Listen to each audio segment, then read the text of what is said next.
Hi again. Well, as I mentioned in my introductory video, this next series of videos is going to be dealing with the unique way that you are wired. But before I get into the detail of the subject, I need to tell you that the teaching you hear from me essentially comes from two sources. One from a book that I read about 8 years ago called Given for Life, and it was written by a guy called Andy Rain. The other comes from a more recent connection with a guy called Grant Henderson, who has a business called i3. And there's going to be more details at the very end of this video if you're interested in looking either at Andy's book or Grant's business website. Okay, well, I'm sure that you recognize who you are and what you like to do is formed by a mix of many different things. The gifts and abilities that you have, your personality, your motivations, your life journey, and the influences that you've had along the way.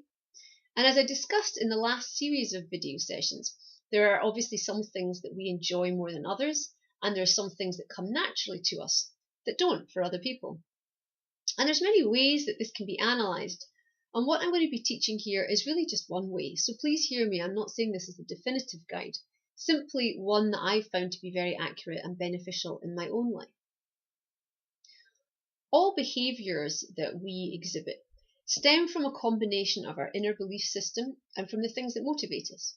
For example, people who have a strong internal motivation for gifting, a strong internal motivation and gifting for organisation or for leading can often appear to be critical in situations, as they like to point out better ways of doing things, or even they like to step in and try and make changes.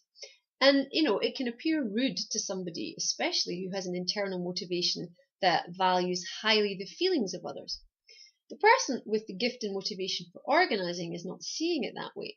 They genuinely want to help things to be done in a more efficient way because that's what their primary motivator is. But situations like that can cause much confusion and friction, especially when the people involved haven't given this whole area of motivation and gifting any thought. Now, perhaps that example hasn't fully clicked in your thinking yet, and that's okay.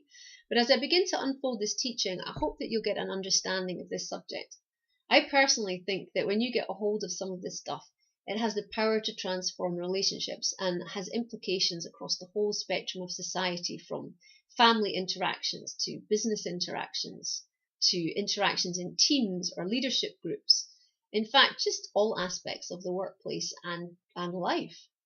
So, the premise of this teaching is that there are 7 basic motivations, or from the i3 profiling work, 7 individual instinctive indicators. That's the i3 part.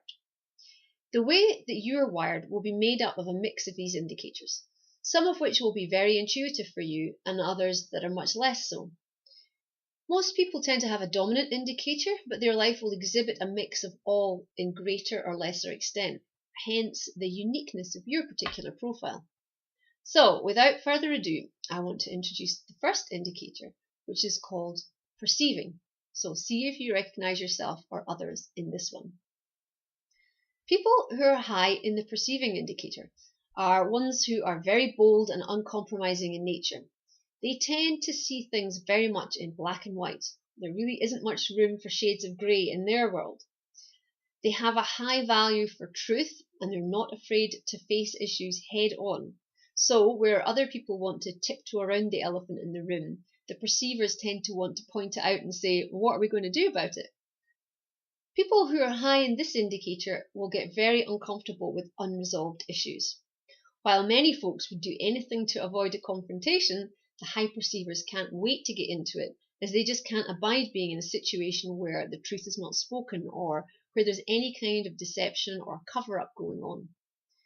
Honesty and integrity are of great importance to them, and although they can at times be viewed as being harsh due to that tendency to call it just as it is, they are in fact very sensitive types who feel things at a deep level. And as the name perceiving suggests, they do also have a very intuitive side to them. They're able to sense insincerity or lies, as well as genuineness and truth, where many other people just miss it. People who are high in this indicator are also very creative and innovative, and as they also tend to be highly articulate, they can be extremely compelling when they're sharing on a subject that's close to their heart. It may come as no surprise that perceivers often tend to have a strong interest in politics, political causes, or social justice issues. They are the types who love to pour their energies into big causes. So you can probably already see that this motivation will cause a person to sometimes behave in ways that others feel is unacceptable, but to the perceiver it would be highly dishonest in their thinking to keep quiet on a subject, even when they know that speaking up may cause friction or upset. It's almost as if they can be their own worst enemy at times. But I hope that you can see that we really need the perceivers in our lives. A perceiver in a team is a great asset. They will be the ones who deal with the confrontation, which of course is necessary because without it there can't be any resolution. They will also be the ones who are likely to come up with the innovative ideas, and their drive and passion will help the team stay excited and focused. And of course, as a bonus, if you're being unjustly treated, they're going to be the first to jump in and fight for your corner. So maybe you're recognizing some of your own traits in this one, or you're thinking of people that you know. If you are strong in this indicator, be glad.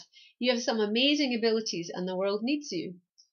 It may help, of course, to put some time and effort into thinking a little bit before you speak, or learning ways of managing that passionate nature of yours. But be reconciled to who you are.